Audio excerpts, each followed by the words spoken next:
and in the region of Jerusalem, and this was a very predictable and in many ways a planned act by the Israeli government with the support and indeed connivance of the Trump administration in Washington. And this is there have been attempts in the media to portray this as being that Hamas or the Palestinians were somehow responsible for this. This is completely the responsibility of Israel and the United States. This was a planned act, and there is no compunction, there's no justification under any law or under any rules of humanity for the way that this has taken place. There is one aggressor here. That is one of the most powerful countries in terms of armaments and weapons in the world, and that is Israel and its ally, the United States. And indeed Ireland has been complicit in this, because the Shannon Airport, just 90 miles from here, the day in, day out, there are US warplanes carrying soldiers, carrying guns, carrying ammunition, carrying who knows what else. And these planes some of them are going to Israel. They're arming Israel because Israel has so much weapons itself, but it is being stocked up all the time. And the disgraceful, half-hearted effort of the Irish government, Simon Cobh, the Minister for Foreign Affairs, was an absolutely spineless attempt to try and show concern and that he was doing something by meeting the Israeli ambassador, calling him in for a cup of tea and a cake. And this is in stark contrast with the calling in of the Russian and sending home a Russian diplomat in the last 6 weeks or so on what without going into all the details of that. But this is there's no doubt about this. This is an Israeli crime. It's a crime against humanity, and it is a form of ethnic cleansing of inhuman beings. And this is also the 70th anniversary of the occupation, the illegal occupation of Palestine. Again, planned for by superpowers, by the so-called great powers, including Britain and the United States, going back to the Balfour Act, 70, 80 years ago. So I think it's important that we also, as well as marking that, we should also read out some of the names of the 59 human beings that died, including 6 or 7 small children who were absolutely murdered in the most brutal way. These people were not terrorists as is being claimed by Israel, and Israel is not under threat from children even if they throw stones. Israel is the aggressor. But I will now proceed to read out the names, and I'll name the first 12, and then I'll ask someone else to take over reading the list. Laila Anwar Al-Gandour, 8 months old. Ez Eldin Musa Mohammed Al-Sanak, 14 years old. Wisal Fadi Ezat Askail Khalil, 15 years old. Ahmed Adel Musa Asher, 16 years old. Saeed Mohammed Abu Al-Khair, 16 years old. Ibrahim Ahmed Al-Zaka, 18 years old. Ayman Al-Shadiq Al-Sheikh, 19 years old. Zahid Mohammed Hassan Omar, 19 years old. Mutasem Fazwe Abu Loele, 20 years old. Anas Hamde Salam Kadi, 21 years old. Muhammad Abd Al-San Hartz, 21 years old. Yahya Ismail Rajab Al-Dakur, 22 years old. And I'll now hand over if somebody else would like to continue to the next 12. Let's go. Mustafa Mohammed Samir Mahmoud Al-Nasru, 22 years of age. Ez Eldin Nahid Alu-Utu, 23 years of age. Mahmoud Mustafa Ahmed Asaf, 23 years of age. Ahmed Fayez Harb Shahada, 23 years of age. Ahmed Awad Allah, 24 years of age. Khalil Ismail Khalil Manzoor, 25 years of age. Mohammed Azraf Abu Sita, 26 years of age. Bilal Ahmed Abu Dikwa, 26 years of age. Ahmed Marja Quasam Atta Allah, 27 years of age. Mahmoud Raba Abu Mahmar, 28 years of age. Musab Yusuf Abu Layla, 28 years of age. Ahmed Fazi Al-Ter, 28 years of age.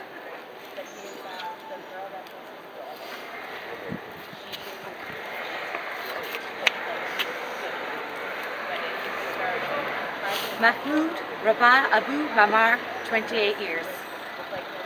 Musab Yusuf Abu Lela, 28 years. Ahmed Fazi Alter, 28 years. Mohammed Al-Brahman Mekradad, 28 years. Ubda Salim Farhan, 30 years. Jihad Mufid Al-Farah, 30 years. Fadi Hassan Abu Salah, 30 years. Mutaz Bassam Kamil Al-Nu, 31 years. Mohammed Raid Alamudai, 31 years. Jihad Muhammad Othman Musa, 31 years. Sahir Muhammad Al-Madoun, 32 years. Musa Jabbar Abu Hassanan, 35 years. Mohammed Abdul Abadal, 39 years. Ahmed Mohammed Ibrahim Hamdan, 27 years. Ishmael Khalil Ramadan Aladuk, 30 years. Ahmed Mohammed Al-Rantisi, 27 years. Allah Al-Nur Ahmed Al-Aktib, 28 years. Mahmoud Yaha Hussein, 24 years. Ahmed Abdullah Al-Dani, 30 years. Sadi Saeed Fahum Allah Salah, 16 years. Ahmed Zair Hamid Al-Shah, 24 years. Mohammed Hani Mansur Al-Janar, 33 years. Fadel Mohammed Atta Habsbi, 34 years. Mokhtar Kamil Salim Abdul Kashma, 23 years. Somebody else want to read some? Keep going. Ahmed Salim Aline Al-Jarif, 26 years. Abdul Ram Sami Abu Matar, 18 years. Mahmoud Sulam Ibrahim Ali, 32 years. Mohammed Hussein Mustafa Al-Abadi, 25 years. Kamil Yahid Kamil Mina, 19 years. Mahmoud Sabir Hamid Abdul Kama, 23 years. Ali Mohammed Ahmed Kafa, 21 years. Abdusalam Yusuf Abdawa, 39 years. Mohammed Samir Duer, 27 years. Talal Adil Ibrahim Matar, 16 years. Omar Juma Abu Ful, 30 years. Nasser Ahmed Mahmoud Grab, 51 years. Balail Badir Hussein Al-Ashram, 18 years. So that's 60. in total who have been murdered by the Israeli Defence Forces, and we stand in solidarity with them, with their families, with the Palestinian people, and may they rest in power. Thanks.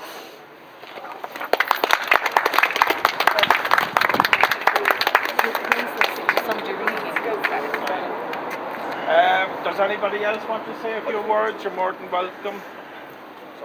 Diarmaid, do you want to say anything? No. Well, just it's great that people in Cobh should stand up for what's right. Like what's taken place in this last weekend isn't isolated. It's been happening in Palestine for many decades. Terrible atrocities, international crimes by Israel. And I think it's probably the state in the world that's broken more UN resolutions than anybody, and there's no accountability, no calling to task. And as I think you said, John, we expelled a Russian ambassador recently on a rumour. Yeah. Here is a crime, and there's nothing, there's a cup of tea and a cake. So I think it's great that we should stand up, and it'd be sad if we didn't. So Yeah. For people, John. for people who are stepped on by the Nazis, they're doing the exact same thing. John, can we know in our own country what went on and what we had to fight for? There's 60 names read out, so it's only 1 second. But can we stand for a minute's silence and face our tricolour, which is over there, flying above?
Just before you break up there, just again to thank everyone who came along here, and just one point I think that's important.